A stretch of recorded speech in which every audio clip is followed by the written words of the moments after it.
When you haven't been able to buy alcohol in roughly 2 years, and the U.S. Marshals are looking to arrest you, and your heart's broken, and you just found out that you're broke, Memphis isn't always the best idea.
So I'm going to put a little addendum to the story here because there was a side trip before I actually ended up at Enoch's house.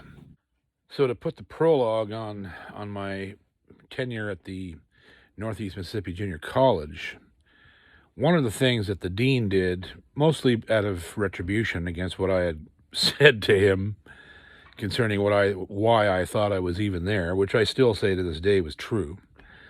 He called the Canada Council and had my grant canceled. He lied to them because he said I had left the school. I had left the school, but he forgot to mention to them why I had left the school, because I was being deported, and that was his responsibility to make sure I was not deported. So he called up the Canada Council and had my grant shut off.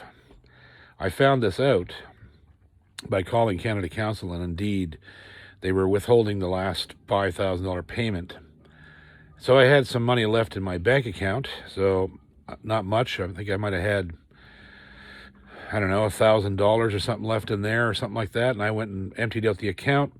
The day I was left, the day I left before the marshals were supposed to be getting there, and I intended actually to head to Enoch and Margie's house, but we had made a class trip early on in my time there to Memphis for a show we played up there, and I kind of fell in love with the city, and I was, had the bug, the Elvis bug, and the music bug, of course, and I wanted to see what that city was all about on the inside, being a young man and wanting to explore that whole thing. So the evening I left there, I had a little dog there at the house too. I remember we called him Wormy. I always had dogs. I wanted to always have a dog, and I have pretty well had a dog all my life. And I left him behind. I felt bad about that. Me and a buddy had gone and retrieved him as a puppy from underneath a house. And he was a good little dog, and he wanted to come with me, but I couldn't take him, so I left him behind. And I think Chip gave him to somebody who took good care of him. And instead of heading south from Boonville, I headed northwest to Memphis. Now, you have to picture this. I'm of the mind that my life's probably over at this point. I'm like, okay, well, if they catch me, I'm gonna have an American criminal record. I'll never be allowed in here again. So there goes my whole plan of trying to, become a musician from learning from these people. I'll never have access to any of this again. Just lost the love of my life. The college that I've been propping up has just tossed me aside because I demanded that they deliver what they promised me. And on top of that, I'm basically going back to St. Stephen's, to a group of people who I could very well get in a lot of trouble if they find me there working for them, they could be charged. Uh, the INS was a different story back then. It was they were really tough, and rightfully so. It was not easy to get into the country, and because there's millions of people down there that need a job and need whatever, and immigrants you had to be a specialized worker to get in. Luckily, the arts was a specialized vocation, so I had a hope of getting in someday, right? So I'm in this horrible frame of mind, and I drive to Memphis, Tennessee. So I'd also been away from liquor for the better part of a couple of years. When I worked with Enoch and Margie, that was a dry county. Boone County was dry, and I just was not around alcohol. And I suddenly found myself in Memphis, where beer was 10 cents a glass, and every single club had one of the best bands you'd ever seen. It didn't matter who it was, but I saw the Neville Brothers live at the Green Door. I saw B.B. King for a $5 cover and a pitcher of beer for $1 or $2. I basically spent 3 weeks in Memphis drunk, sleeping in the front seat of the Chevette in alleyways and parked behind Quick Marts and Walmarts and whatever was around. I don't even know Walmart was around then. I think it was. And I spent 3 weeks drowning in beer and music.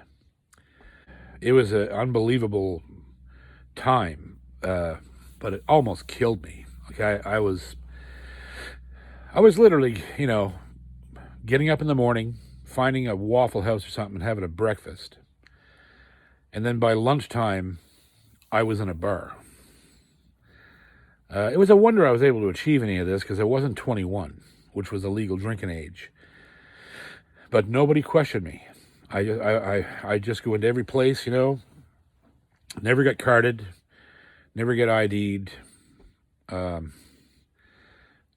just spent 3 weeks at the bottom of a beer bottle or a draft glass or a pitcher. I wasn't really much for hard liquor back then, but man, I must have drank 1,000 gallons of beer. Like, it was just partly hazy the whole 3 weeks. And I finally, woke up one morning. I think I rented a room a couple times so I could get a shower, once a week or once every half a week or whatever. But the rest of the time I was passing out in my car after watching a band until 1 o'clock in the morning. Near the end of that 3 weeks, where I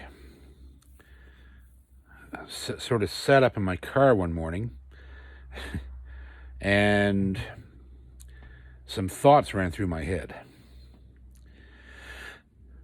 The main thought being, I'll just stay here until the money runs out, and then I'll start selling stuff, and I'll just stay here. I mean, I could live on the street. Maybe I'll get a gig with somebody, or I didn't know what. I'll change my name. I'll start using a fake name. I won't tell people where I'm from. I'd already picked up their accents. It would have been no problem for me to tell them I was from Mississippi or Alabama. And I literally envisioned myself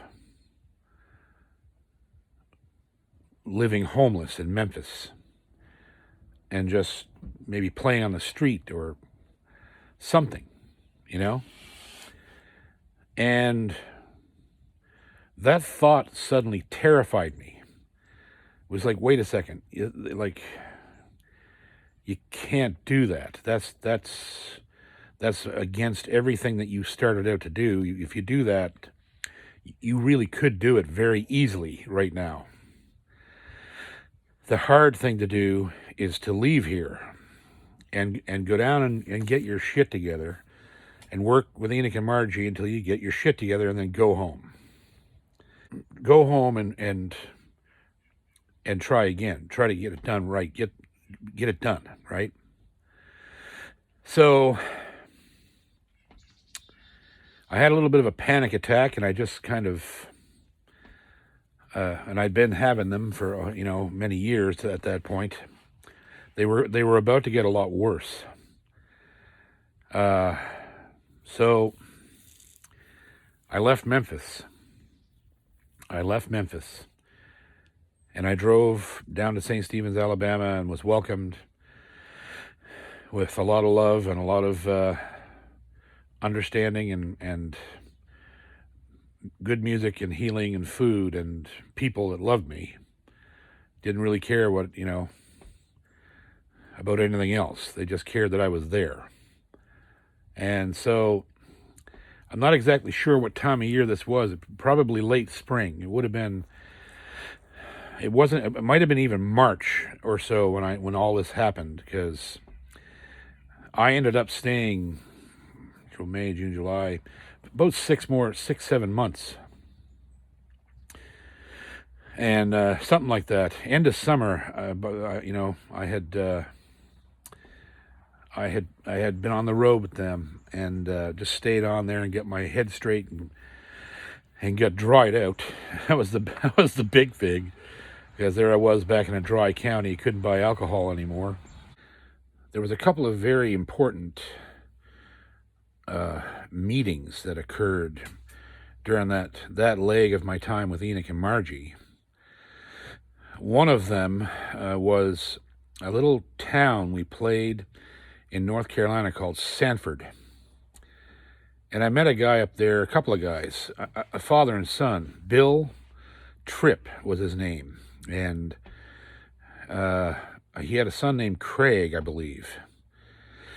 So Bill owned a beautiful full-service recording studio. Like a 2-inch tape, Nashville. This was top-notch studio. And I'm not sure what his history was, how he told me the story, but I just can't remember it now. But he was involved in music all his life. That's what he did. And so there was some point we had played up there, and I ended up going back to the studio with him, and I met his son, who played bass, and I met a couple of guys who would go on to become mega famous in bluegrass. They were about the same age as me. One guy's name was Clay Jones, and he was one of the best guitar players that I'd ever come across anywhere. He was amazing. And there was another guy who played the banjo named Greg Luck. Both of these guys went on to become, staples in the American bluegrass industry. Clay Jones ended up starting a band called Mountain Heart, I believe it was called. It was just incredible. I ran into them, several times later on, years later. And Clay and I are still close friends. Greg Luck went on to, I think, play with Third Time Out. I can't remember where he ended up, but he's played with everybody. Just a tremendous musician. And so I ended up in the studio with these three guys, and we recorded. We did some instrumentals. We did Wayfaring Stranger and all that kind of stuff. And I got a copy of that recording on a cassette. That would become something very important in the same year. That's that 4 or 5 song sort of demo recording. And I took that away with me after the weekend was over and went back on the road, and spent time with Emmett. Spent a lot of time with Emmett, actually, because now I had a car. I could go over there anytime I wanted to. And there was one night in particular. He had a daughter who was deaf, and she was an amazing person. Of course, she knew American Sign Language. So did Emmett's wife, Louise. And she was just a great person, And she was funny, like Emmett. She had the same craziness about her, right? And she brought home a boyfriend one night, and the guy was obviously pretty sweet on her. And so Emmett, we were all sitting at the kitchen table, and Emmett started taking him to task, like he did every young person he came into contact with, picking on him and stuff. And the kid started kind of, he understood it was all in good fun, so he started picking on Emmett, picking on him back. And that might not have been the best idea, because Emmett saw what was happening, and he started putting on that he was getting a little angry, and so the kid ended up calling him an old man. Yeah, whatever. Yeah, it's better. I can do better than that, old man. And it just it kind of slipped out of the kid's mouth, right? And the room went silent for a second, a beat. And Emmett looked over at the kid and said, "Old man, eh? You come outside with me. I'm going to show you, old man." And all the color went out of that kid's face. And the daughter didn't say a word. She was trying not to smile.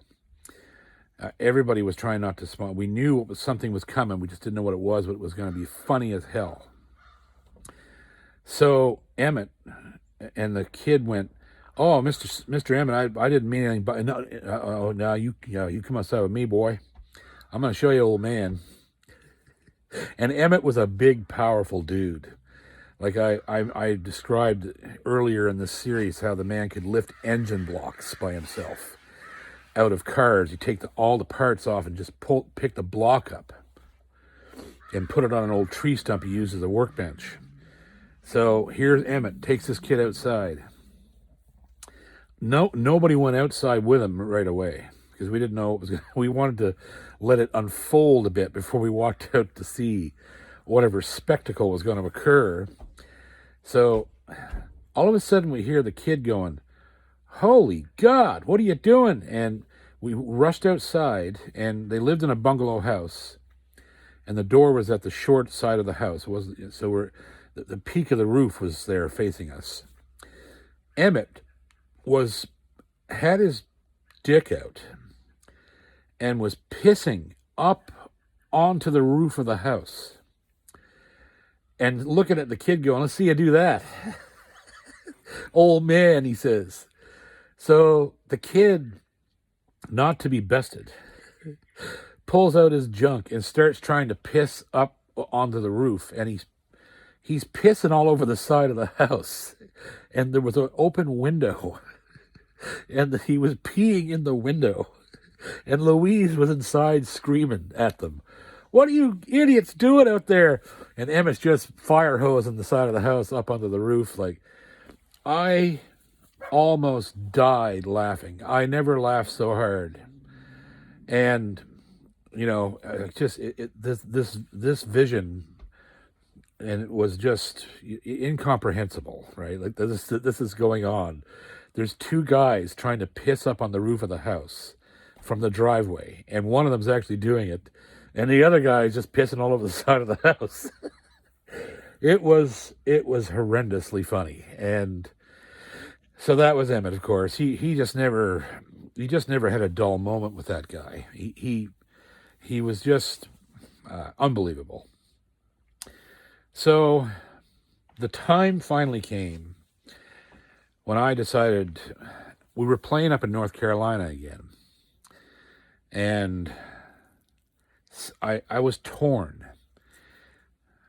The band was really good at that point, me and Enoch and Margie and Emmett, and sometimes Bobby Hawthorne, sometimes another fellow that was around named Eugene Stone was playing with banjo with us. And it was just, I settled into that life really easily.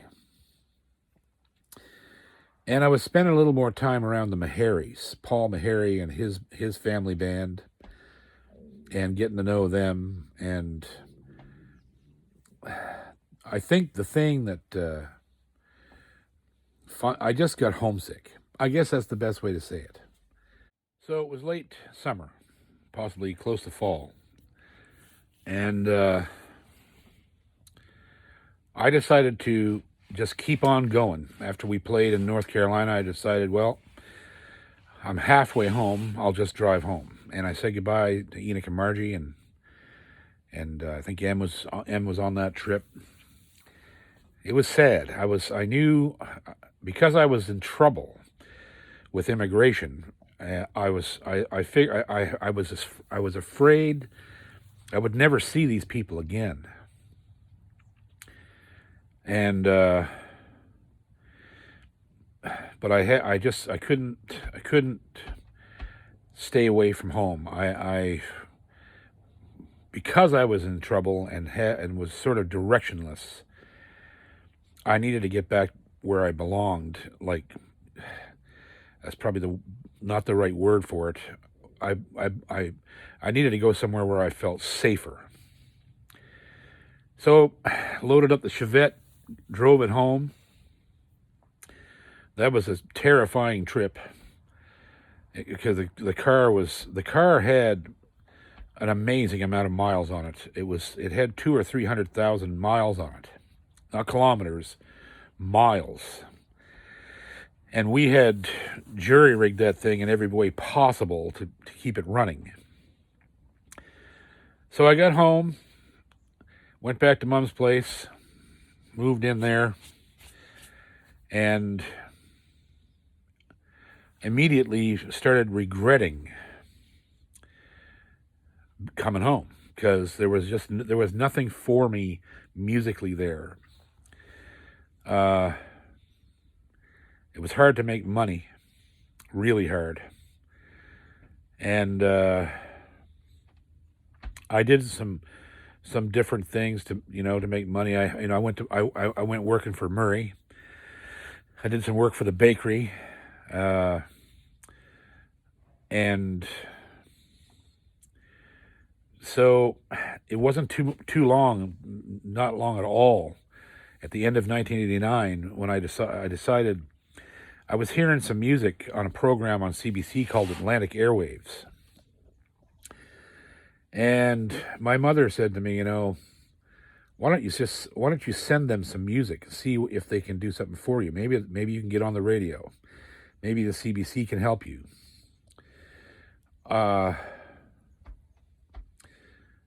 So I cobbled together this demo tape I had used I had made in North Carolina. A few other things I had that have been recorded on, Art Zilkowski's 4-track Yamaha tape recorder, and a few other things. I don't know what it was, but I put together some kind of a cassette of music, as much as I could get cobbled together. And I mailed the cassette to a producer at CBC Halifax named Glenn Meisner. So I thought nothing would happen. It wasn't even a week or two later, I got a phone call from Mr. Meisner. And he said, he asked me a bunch of questions. Where I was living, what I was doing, blah, blah, blah. And he said, well, I'd like to meet you. Could you come in to the radio building in Halifax? I said, of course, yes, I absolutely can. So drove down to Halifax, and I had this meeting with Mr. Meisner. I went up to his office upstairs. His office was like a dream world to me. It was just filled with cassettes and CDs and reel-to-reel tapes. And this man was, I didn't know it at the time, but this man was the backbone of the music scene, the CBC music scene in Halifax. Like, he had discovered Rita McNeil and the Rankin Family and Lenny Gallant, and so many artists came to the forefront because of Glenn Meisner and Studio H, this massive, multi-million-dollar recording studio in the top floor of the radio building. And I had no idea just how much influence this man was going to have on my life when I met him. Years later, he would say, he would talk about meeting me that first time and being confused, because basically I walked in his studio as an American. I still had my accent. I couldn't seem to get rid of my Southern accent, and because I've been talking, and it was so easy to talk that way somehow. It's a very relaxed kind of dialect, and I also took away from it all of the Southern manners. Like, I called people sir and ma'am, and was very respectful to people I didn't know. And he would talk years later about me coming in, dressed very well. I dressed up for this meeting. I walked in. I was very quiet. Yes, sir. No, sir. And I walked away from that meeting with his agreement and promise to do a discovery session with me in Studio H. So in other words, we were going to cut a number of tracks with a full band, and it was going to be utilized for Atlantic airwaves, and he was going to attempt to use the recordings to leverage the CBC in Toronto to pay to do an entire album, which they would release. So that one meeting ultimately led to so many things. And so that's what happened. I went back home. I was incredibly excited. I was blown away by what he had told me. And we went into the studio not a couple weeks later with some of the best musicians that I'd ever come across in my entire life. One of them was a drummer named Donnie Chapman. And the other was a piano player named Steve Naylor, who, these two guys, and Glenn was very smart. He asked me, in pre-production, he said, "How do you want to do this?" And I said, "Well, I can provide all the stringed instruments, including the bass. If we can have drums and piano, we can do the beds with just me playing rhythm guitar, drums, piano, and I'll put everything else on it." And so Glenn agreed, and that's how this session got done. I had very little studio experience at that point with the level of musicians that these two guys were. And so Donnie was literally writing charts as I was singing songs, and he was charting things out, and we were making arrangements on the fly in the studio. And we cut a 4 or 5 song demo with originals. I had started to write songs. There was a song called "The Chance," which never seen the light of day really after that, because it wasn't really very, very well written. It was a beautiful melody, but it was not a great song. Another one called "The Band," which was kind of cool, kind of a cool song. And then this other kind of Roy Orbison-esque love ballad called "I Guess It Means You're Gone." And a couple instrumentals, "The Flying Dutchman," which was written by Skip Holmes, and a guitar instrumental called "The Beaumont Rag," and a fiddle instrumental, which I had written for Kim Eisner at that time. So it was an amazing session. It took a couple of days, and the other amazing thing was they paid me. The Corp paid me money for this, and it was good money at that time. It was about $300 a day, which was huge money for me. I'd never seen that kind of money. And there I was getting CBC Corp checks, Yeah, and it kind of opened my eyes to the possibilities of what I could do in Canada. If I decided to stay on in Canada, there was a home for me potentially with all of this. And so things took their natural progression. The recordings we did were debuted on the CBC nationally, and I thought, okay, well, this is it. Maybe this is my big break. Like, this is where I could get famous from this. And then on top of that, there was a television show out of Halifax on ATV called, I think it was called New Faces. I think. And what they did was they came and made music videos on these up and coming artists. So I ended up on that television show. We did videos for the band, and I Guess It Means You're Gone, and something else. I don't. There was 3 songs they did.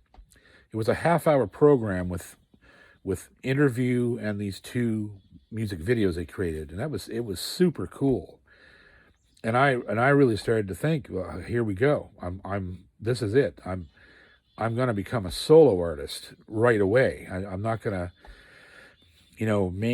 maintain status as a side man. I'm gonna end up being in the front. And it wasn't something I was ready for. I was afraid of it, but I thought, hell, this could be something really great.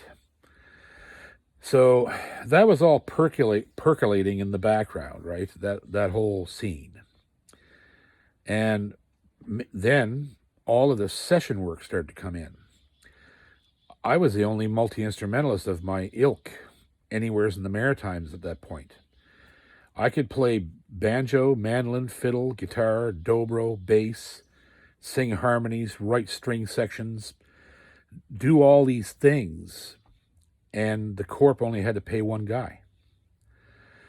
So I started getting a lot of work from Glenn. Glenn would call me in for all kinds of artists that he had in there recording, and I would end up being the utility man for those sessions. Meanwhile,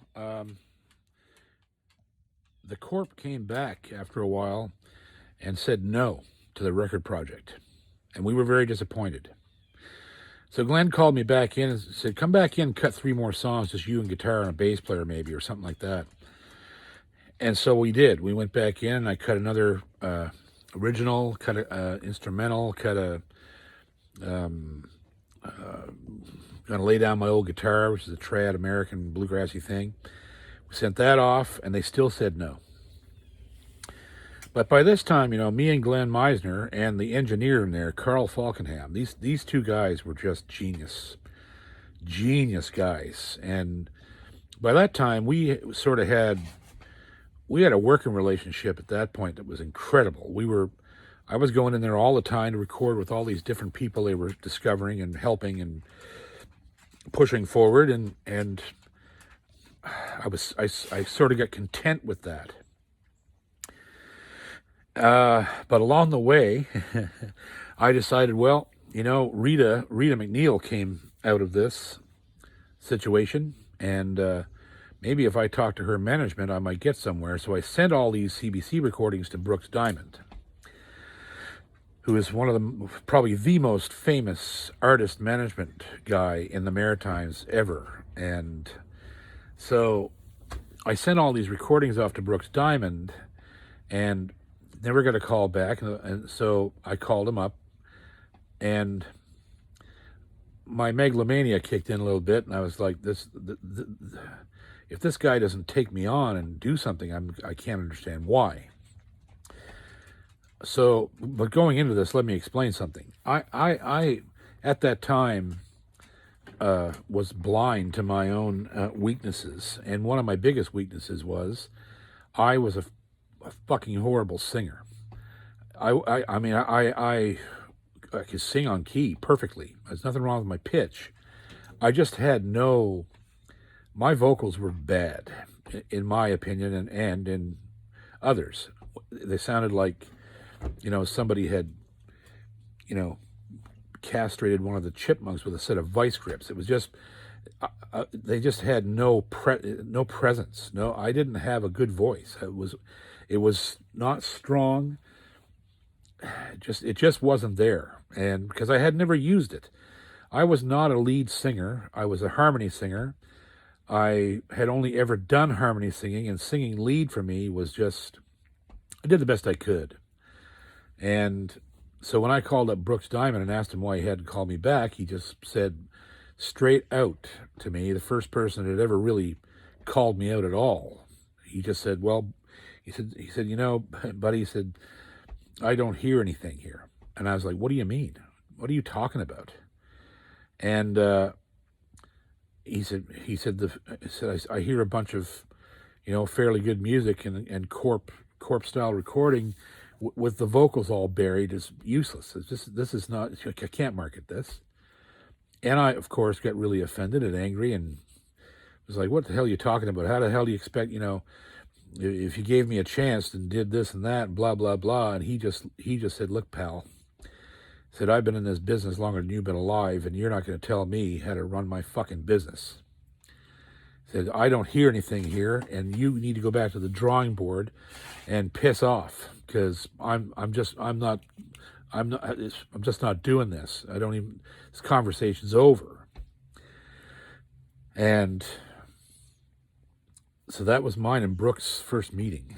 And today, of course, Brooks and his wife Fiona are two of my closest friends. And I've often told Brooks how much I appreciated his honesty. He was the first person that really knocked me down 50 pegs. He said, you're not as good as you think you are, boy. You need to do some work on this, and this part of what you're doing. Until then, get the hell out of my face, right? He was real harsh and it was a wake-up call. And so it actually sort of stopped me in my tracks. It just stopped me in my tracks. I was like, okay, so I can't really front this thing. I'm just going to keep doing what I'm doing. Just keep working with the corp, keep doing the sessions, maybe take a little job here and there, whatever I can find to do around Bridgewater, and just work and do whatever. So it was right near the end of '89 that two things happened. Glenn decided to cut an album on me anyway, and him and a fellow named George Goldsmith had started a label called Unity Gain Records. And so he decided he was going to cut a Fiddle album on me. And so we did that.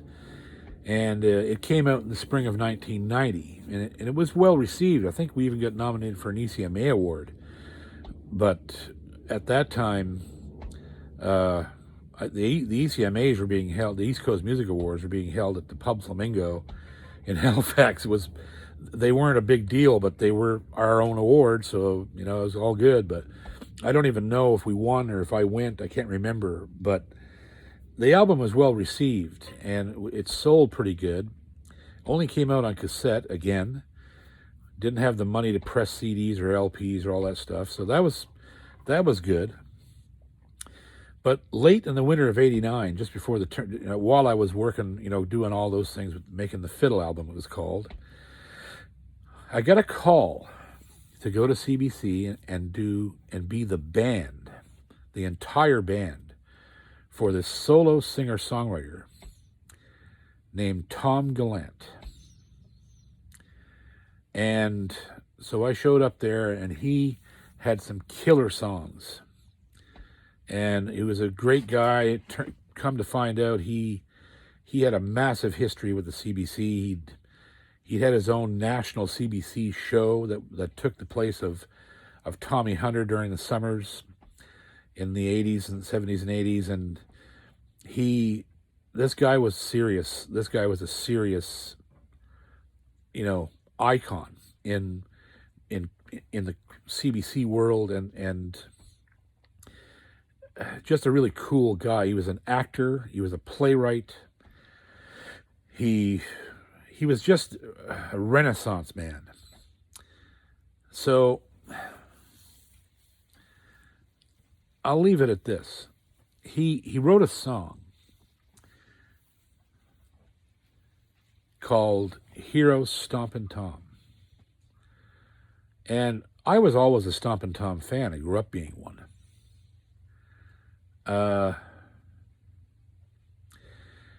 So it was a beautiful song, Hero Stompin' Tom. It was about Tom and how he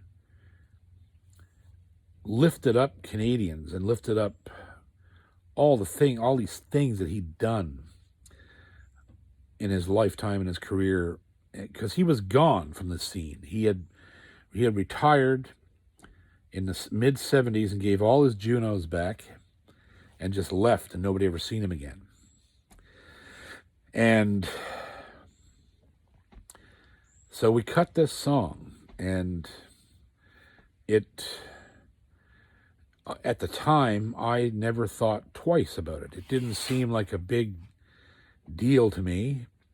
It was a really cool song. It stuck out to me. Out of all the songs we cut, that one really stuck out to me. It was because it was so different and discussing a subject matter that just wasn't in the normal commercial realm. And but we did the session. I took my check and I went home and continued on with my life. And I guess I can end this episode by just saying that the CBC was instrumental, no pun intended, of course, I'll say that a lot during this series, in starting my career. Not necessarily as J.P. Cormier, but my career as a side person and a person that obtained, hundreds of hours of studio experience. I owe that all to Glenn Meisner and Carl Falkenham. And as you're going to see later on, it all came to fruition in some pretty large ways. All because I had gone into a little recording studio in Sanford, North Carolina, with a couple of good old boys from the town, and cut an old gospel song, I cut an old gospel song called The Wayfaring Stranger, and I think we did that. We did that song better on that recording than anything else we did. And that ended up in the hands of Glenn Meisner, a year or so later, and he took a chance on me and continued taking chances on me for years afterwards. Glenn always shot things my way that he felt I needed, and he was behind the scenes working for me, even like he did for everybody. He was a tremendous man, and still is a tremendous man. He did more for maritime artists, I believe, than anybody in the history of this region. The amount of exposure and nurturing and career building that he did with all these artists. And I was lucky enough to be one of them. And boy, what a stroke of luck that was. It turned out to be, that's for sure. I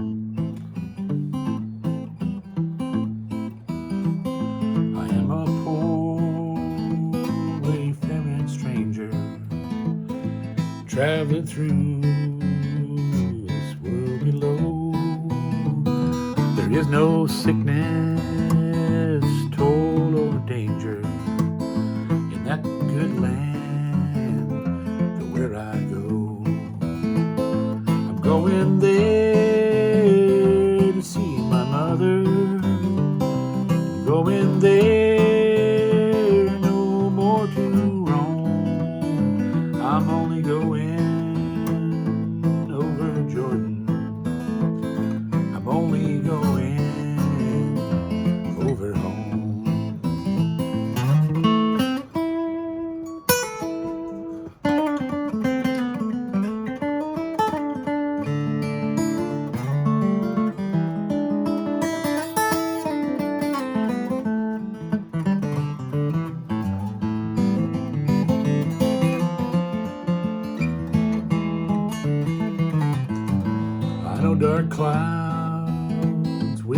gather around me. I know my way is rough and steep. Beauteous fields lay just before me, where those redeemed the angels keep. I'm going there to see my Father. He said he'd meet me when I come. I'm only going